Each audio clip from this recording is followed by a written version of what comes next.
Hello friends, मेरा नाम है आशीष इजी वेब डेवलपमेंट से। और HTML के इस वीडियो में हम जानने वाले हैं कि HTML में लिस्ट क्या होते हैं, कौन कौन से टैग होते हैं लिस्ट के अंतर्गत और लिस्ट को कैसे बनाते हैं। तो लास्ट वीडियो में हमने जाना था कि HTML क्या होता है और बेसिक और फॉर्मेटिंग टैग कौन कौन से होते हैं। तो अगर वो वीडियो नहीं देखा है आपने तो प्लीज़ पहले वो वीडियो देख लीजिए और उसकी लिंक मैं आपको डिस्क्रिप्शन में दे दूंगा। तो सबसे पहले हम जानते हैं कि लिस्ट होती क्या है। तो आपको मालूम ही होगा, जैसे MS वर्ड में आपने लिस्ट बनाई होगी। तो लिस्ट का मतलब होता है कि जब हमारे पास कई सारे आइटम्स होते हैं, कई सारे टेक्स्ट होता है और उसको हमें एक ऑर्डर में अरेंज करना है ना, या एक पर्टिकुलर अरेंजमेंट उसको करना है उसके लिए। जैसे मान लीजिए कि अगर आपको अपने वेब पेज पे कंट्रीज़ के नाम दिखाने हैं लिस्ट वाइज, या आपने ई-कॉमर्स वेबसाइट बनाई है और उसमें आपको प्रोडक्ट के जो आइटम्स के जो एट्रीब्यूट हैं, प्रोडक्ट्स के बारे में डिटेल है, वो आपको लिस्ट फॉर्म में दिखानी है। तो ऐसे कई जगह पे लिस्ट का प्रयोग किया जाता है। तो उसके लिए हम आज वही पढ़ने वाले हैं। तो लिस्ट की मदद से हम मल्टीपल आइटम्स को एक प्रॉपर फॉर्म में दिखा सकते हैं। HTML में लिस्ट सीखना आपके लिए बहुत इंपॉर्टेंट है, क्योंकि लिस्ट से सिर्फ लिस्ट ही नहीं बनती है। लिस्ट की सहायता से हम मेन्यू, स्लाइडर और भी तमाम कई सारी चीज़ें बनाते हैं। इसके लिए हालांकि CSS का प्रयोग करेंगे हम लोग, बट आपको लिस्ट बनाना आना चाहिए, ये बहुत इंपॉर्टेंट है आपके लिए। तो हम जानते हैं कि लिस्ट जो होती है HTML में वो कितने प्रकार की होती है। तो यहाँ पर हमारे पास टोटल 3 प्रकार होते हैं HTML में लिस्ट के। पहला होता है अनऑर्डर लिस्ट। अनऑर्डर लिस्ट मतलब क्या होता है, जहाँ पर कोई ऑर्डर नहीं होता है। जैसे आपने MS वर्ड में बुलेट लिस्ट बनाई होंगी, या विभिन्न प्रकार के उसमें बुलेट्स यूज़ कर सकते हैं। जैसे डॉट लगा सकते हैं आप, वहाँ पर स्क्वायर बना सकते हैं और इमेजेस भी यूज़ कर सकते हैं MS वर्ड में। तो उनको हम बोलते हैं अनऑर्डर लिस्ट। दूसरा हमारे पास जो लिस्ट का टाइप होता है वो है ऑर्डर्ड लिस्ट। ऑर्डर लिस्ट का मतलब होता है जहाँ पर हम नंबर्स, अल्फ़ाबेट्स या रोमन लेटर्स का प्रयोग करते हैं। तो जब हमको लिस्ट बनानी है कैसी, जहाँ पे कुछ ऑर्डर डिफाइन करना है, जहाँ पे हमें 1 2 3 या ABCD या रोमन में I लिखते हैं, जैसे हम लोग 1 2 3 के लिए, तो वो अगर यूज़ करना है तो उसके लिए हम ऑर्डर लिस्ट बनाएंगे। और तीसरा और आखिरी होता है डेफिनेशन लिस्ट।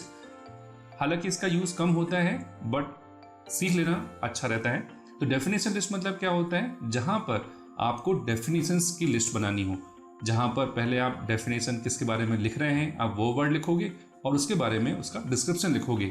तो ये इस वीडियो में हम ये सारे तीनों की अनऑर्डर लिस्ट, ऑर्डर लिस्ट और डेफिनेशन लिस्ट कैसे बनाते हैं। और दोस्तों, इसी वीडियो में हम नेस्टेड लिस्ट भी सीखेंगे, जो आपके लिए एक्चुअली में सीखना बहुत इंपॉर्टेंट है।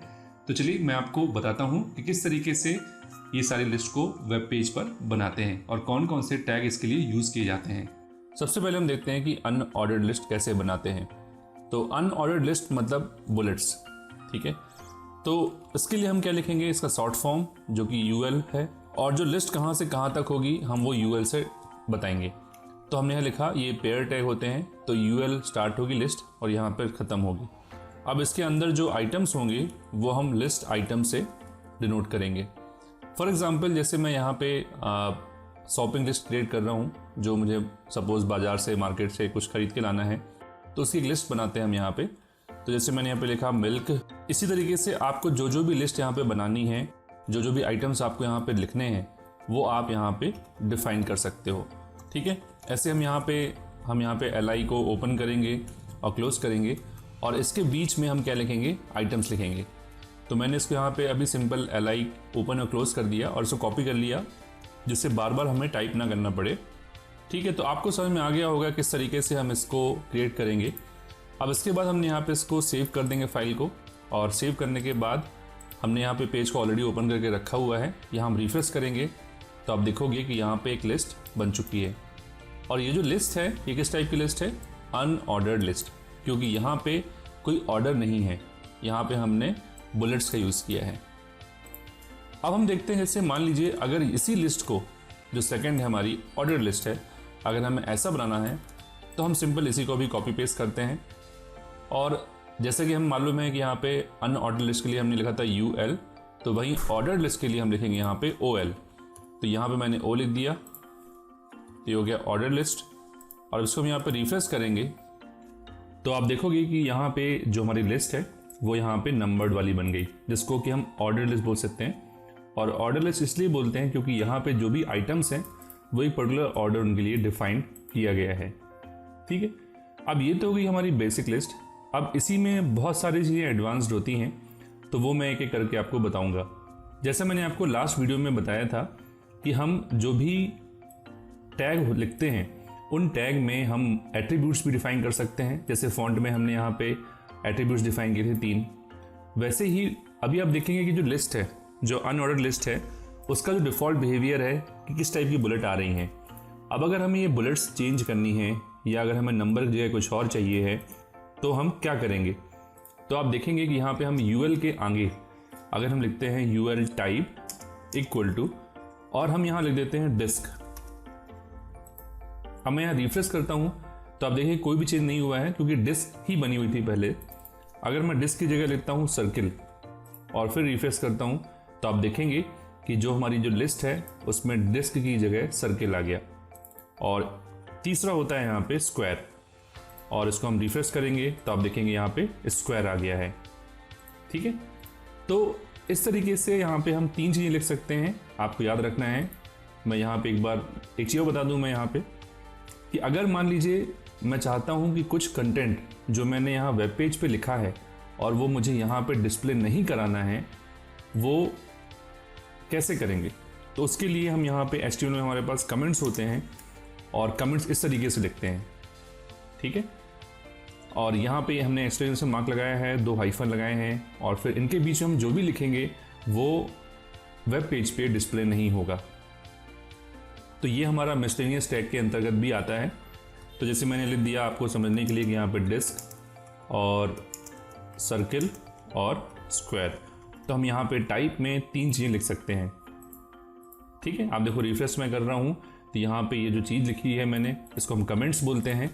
ये कमेंट्स जो हैं आपके वेब पेज पे डिस्प्ले नहीं होंगे, ये सिर्फ आपके लिए हैं। अब आप सोच रहे होंगे कि जैसे यहाँ पे अगर टाइप है तो यहाँ पे भी होना चाहिए। यस ऑफ कोर्स, यहाँ पे भी होता है। तो OL में जो ऑर्डर लिस्ट है उसमें हमारे पास जो सबसे पहला टाइप होता है वो होता है, जैसे हम देख चुके हैं, 1 है। 1 मतलब है हमारा नंबर। ठीक है, तो ये अभी कोई चेंज नहीं होगा यहाँ पे क्योंकि हम पहले से ही बाय डिफ़ॉल्ट लिस्ट में 1 आता है। अगर मैं 1 की जगह A लिखता हूँ तो आप देखेंगे जो लिस्ट है वो चेंज हो गई। अब आपको एक चीज़ याद रखनी है, आप कन्फ्यूज़न ना क्रिएट करें अपने दिमाग में कि यहाँ तो हमने डिस्क सर्किल स्क्वायर लिखा बट यहाँ पे हम नंबर अल्फ़ाबेट ये सब नहीं लिख रहे हैं। ठीक है, तो ये थोड़ा सा याद रखना पड़ेगा आपको कि अगर हमें नंबर चाहिए हैं तो हम 1 लिखेंगे, अगर हमें अल्फ़ाबेट चाहिए हैं तो हम A लिखेंगे, अगर हमें कैपिटल लेटर में चाहिए है लिस्ट तो हम A लिख देंगे यहाँ कैपिटल में। तो आप देखेंगे कि यहाँ ABCD जो है वो कैपिटल लेटर में आ गई। तो मैं यहाँ पे फिर से एक कमेंट डाल देता हूँ जिसमें आपको याद रहे कि क्या क्या ऑप्शंस हो सकते हैं ऑर्डर लिस्ट के अंतर्गत। सबसे पहले हमने बताया 1, फिर अगर आपको स्मॉल लेटर में अल्फ़ाबेट चाहिए हैं, कैपिटल में चाहिए है और फिर रोमन में।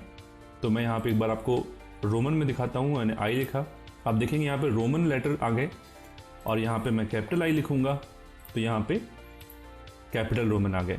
तो ये तो आप अब याद रख सकते हैं कि जो अनऑर्डर्ड लिस्ट है उसके लिए टाइप में हमारे पास डिस्क, सर्किल और स्क्वायर होते हैं, और वहीं जो हमारे पास ऑर्डर्ड लिस्ट है उसमें हमारे पास टाइप क्या होता है, ये 5 होते हैं। इन 5 में से हम कुछ भी यूज़ कर सकते हैं।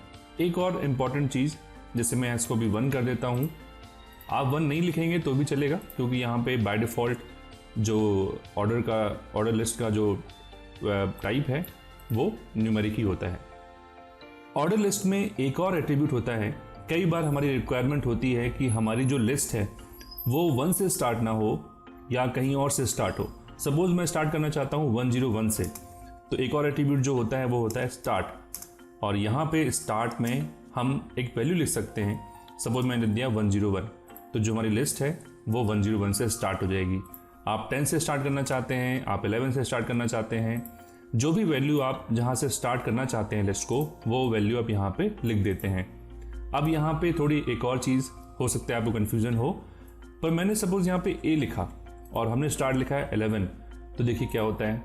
ठीक है, तो जो 11th लेटर है वहाँ से हमारा स्टार्ट हो गया। जैसे मैं सपोज यहाँ पे 3 लिखता हूँ तो जो हमारी लिस्ट है वो कहाँ से स्टार्ट होगी, बिल्कुल C से स्टार्ट होगी। हमने रिफ्रेश किया तो ये आपको याद रखना है कि स्टार्ट में हमेशा कोई नंबर ही आएगा और यहाँ आप कुछ भी लिख सकते हो। जैसे मैंने यहाँ रोमन लिख दिया और यहाँ मैंने लिखा सपोज 10, ठीक है, तो 10 मतलब x होता है रोमन में, तो यहाँ आप देखेंगे कि x से स्टार्ट हो रहा है। तो इस तरीके से जो एट्रीब्यूट्स हैं, इससे जो हमारी लिस्ट है वो हम बेहतर तरीके से यूज़ कर सकते हैं। अब हम देखेंगे कि जो डिस्क्रिप्शन लिस्ट है उसका यूज़ कैसे करते हैं। वैसे तो ज़्यादातर इसका प्रयोग नहीं होता है, बट इसको हम समझ लेते हैं एक बार। तो जो डिस्क्रिप्शन लिस्ट है उसमें हमारे पास 3 टैग हमें यूज़ करने होते हैं। जैसे हमने यहाँ देखा UL और OL में, जहाँ पे हमारे पास UL का मतलब था अनऑर्डर्ड लिस्ट, LI का मतलब था लिस्ट आइटम, और OL का मतलब था ऑर्डर लिस्ट, और LI का यहाँ पे मतलब वही सेम लिस्ट आइटम। अब जो डिस्क्रिप्शन लिस्ट होती है वो थोड़ी डिफरेंट टाइप की लिस्ट बनाने के लिए यूज़ होती है। जैसे मान लीजिए कि आप एक पेज बना रहे हैं जिसमें आपको कई सारे चीज़ों के बारे में डेफिनेशन लिखनी है, तो वो डेफिनेशन बनाने के लिए हम डिस्क्रिप्शन लिस्ट का यूज़ कर सकते हैं। तो सबसे पहले तो हम यहाँ पे DL यूज़ करेंगे, ठीक है। तो इस तरीके से आपको ये तो याद हो ही जाएगा आसानी से कि अगर जो भी लिस्ट है उसके फर्स्ट लेटर हम यूज़ करते हैं, जैसे UL और ये OL यहाँ पे ऑर्डर लिस्ट का, और डिस्क्रिप्शन लिस्ट में DL, ठीक है। अब इसमें हम क्या करेंगे, सबसे पहले लिखना पड़ता है DT। DT का मतलब होता है डेफिनेशन का टर्म या डिस्क्रिप्शन का टर्म। किस टर्म के बारे में हम डेफिनेशन लिखना चाहते हैं या डिस्क्राइब करना चाहते हैं। तो सपोज मैं HTML के बारे में डिस्क्राइब करना चाहता हूँ, फिर हमारा जो डेफिनेशन है मतलब उसका डिस्क्रिप्शन जो है वो हम लिखेंगे, ठीक है। तो DD लिखेंगे, मतलब डिस्क्रिप्शन डेफिनेशन डिस्क्रिप्शन हो गया यहाँ पे। तो जैसे मैंने लिखा कि HTML is used to create static web pages, ठीक है। तो ये मैंने यहाँ पे इसका डेफिनेशन दे दिया। अब मुझे दूसरी डेफिनेशन लिखनी है, ठीक है। तो यहाँ पे मैंने फिर से DT लिखा और यहाँ पे W3C लिखा, और उसके बाद इसको भी हम यहाँ क्लोज करेंगे DT। अब इसको डिफाइन करेंगे हम, तो हम उसके लिए DD वर्ड यूज़ करेंगे, और यहाँ मैंने लिख दिया वर्ल्ड वाइड वेब कंसोर्टियम। इसको हम सेव करते हैं अभी फ़िलहाल और रिफ्रेश करते हैं यहाँ पे। तो आप देखोगे कि जो हमारी लिस्ट है वो डेफिनेशन लिस्ट या डिस्क्रिप्शन लिस्ट इस तरीके से बन गई। तो ऐसे आप यहाँ पे और भी टर्म्स जो हैं वो आप डिफाइन कर सकते हो। तो बस इसी तरीके से आपको लिखना है। अब हम थोड़ा सा एडवांस लिस्ट की तरफ बढ़ते हैं। कई बार क्या होता है, जैसे अगर हमको लिस्ट के अंदर लिस्ट क्रिएट करनी होती है, जिसको हम बोलते हैं नेस्टेड लिस्ट, और नेस्टेड लिस्ट बनानी है, तो वो कैसे बनाएंगे वो हम अब यहाँ पे देखेंगे। तो हम यहाँ पे एक एग्जांपल ले रहे हैं। जैसे सपोज़ हमको जो कंप्यूटर के जो हार्डवेयर पार्ट्स हैं हमें उनको यहाँ पे डिफ़ाइन करना है, लिखना है। तो उसके लिए हमें मल्टीपल लिस्ट क्रिएट करनी पड़ेंगी, बट हम यहाँ पे नेस्टेड लिस्ट का यूज़ करेंगे अभी। तो जैसे मैंने यहाँ पे H3 लिख दिया, हेडिंग 3 हमारे लिए, और यहाँ पे लिख दिया मैंने कंप्यूटर कंपोनेंट्स, ठीक है। अभी यहाँ पे मैंने एक लिस्ट बनाई, और अभी हम एग्जाम्पल में लेते हैं ऑर्डर लिस्ट का एग्जाम्पल ले लेते हैं। देखिए, एक अच्छी प्रैक्टिस मैं बता दूं आपको कि जब भी हम कोई टैग ओपन करते हैं तो उसको तुरंत वहीं पे क्लोज कर देना चाहिए, जिससे अगर हम बाद में भूल जाएंगे तो फिर हो सकता है कि हमारा जो वेब पेज है वो आपको प्रॉपर डिस्प्ले ना हो। तो यहाँ मैंने जो पहले सिंपल LI जो हम डिफ़ाइन करते हैं, ठीक है, तो मैंने यहाँ पे इसको कॉपी पेस्ट कर लिया कि बार बार लिखना पड़ेगा मुझे क्योंकि ये, और यहाँ पे सबसे पहले लिखा हमारा यहाँ पे हार्डवेयर है, और उसके बाद हमारे यहाँ पे उसके बाद कह दिया मैंने सॉफ्टवेयर, ठीक है। आप देखोगे तो यहाँ पे कंप्यूटर हार्डवेयर और सॉफ्टवेयर मतलब ये कंपोनेंट्स आ गए हमारे। तो मैंने यहाँ पे input device, output device, storage device type किया है। आप देखोगे कि ये सब कुछ एक साथ एक लिस्ट में आ गया। अब ये जो इनपुट डिवाइस, आउटपुट डिवाइस और स्टोरेज डिवाइस लिखा है मैंने, वो हार्डवेयर के अंदर आएगा, और ऐसा करने के लिए हमें कुछ तो करना पड़ेगा यहाँ पे।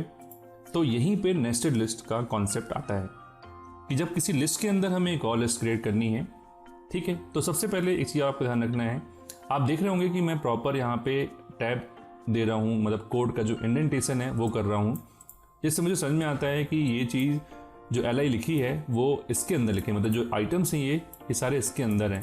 तो सबसे पहले तो मैं ये जो तीनों जो हैं इसको मैं हार्डवेयर के अंदर कर देता हूँ, पर ऐसा करने से यहाँ कुछ नहीं होगा, ठीक है। इसके लिए हम यहाँ पे एक और ऑर्डर लिस्ट क्रिएट करेंगे, और यहाँ पे जो ऑर्डर लिस्ट है वो क्लोज करेंगे, ठीक है। अब अगर हम इसको थोड़ा सा और टैब दे देते हैं ये समझने के लिए कि यहाँ पे या हम इसको इस तरीके से कर सकते हैं। देखिए, प्रॉपर इंडेंटेशन होगा अगर हमारे कोड में, तो वो कोड हमें भी समझ में आएगा, और जो इसको कोई और पढ़ेगा तो उसको भी समझ में आएगा। तो यहाँ देखिए ये जो एक लिस्ट है वो यहाँ से लेके यहाँ तक है और एक और लिस्ट है वो यहाँ से लेके यहाँ तक है। अब इसको मैं रिफ्रेश करता हूँ तो आप देखोगे कि हार्डवेयर के अंदर, ठीक है, यहाँ पे हमारा इनपुट आउटपुट और स्टोरेज डिवाइस आ गया। ठीक है, तो ये ऑर्डर लिस्ट इस तरीके से हम ऐसे क्रिएट कर सकते हैं। अब मान लीजिए आप सोचने लगे कि इनपुट डिवाइस के अंदर भी हमें कुछ मेंशन करना है, तो मैंने यहाँ सपोज लिख दिया कीबोर्ड, ठीक है, और माउस। इस तरीके से मैंने यहाँ पे एक और जॉयस्टिक लिख दिया। अब आप इसको यहाँ रिफ्रेश करोगे, ठीक है, तो अब ये मुझे इसके और अंदर चाहिए है, तो हम यहाँ क्या करेंगे, हम एक और ओएल लिख सकते हैं और फिर इनको इसके अंदर थोड़ा सा हम टैब दे देते हैं पहले और यहाँ पे हमारा ओएल क्लोज कर देते हैं। तो आप देखोगे कि जो इनपुट डिवाइस के अंदर हमारे कीबोर्ड, माउस और जॉयस्टिक आ गए। अब ये अच्छा लगता अगर हम इसको अलग अलग कर सकते थे, है ना। तो मैंने आपको बताया भी है पहले, जैसे यहाँ पे जो हम टाइप डिफाइन कर सकते हैं और टाइप में जैसे मैंने यहाँ पे लिख दिया स्मॉल ए, तो आप देखेंगे कि ये चेंज हो जाएगा। और यहाँ पे अगेन मैंने टाइप यहाँ पे सपोज रोमन लिख दिया, तो अब ये जो लिस्ट है ये प्रॉपर बन गई।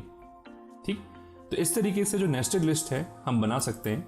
और मैं एक बात आपको और बताना चाहता हूँ यहाँ पे कि जो लिस्ट है ये आप कितनी भी नेस्टिंग कर सकते हो, मतलब कितना भी इसके अंदर हम जाके डिफाइन कर सकते हैं। जैसे माउस के अंदर हमें वायर्ड और वायरलेस डिफाइन करना है, ठीक है, तो मैं करके दिखा देता हूँ आपको।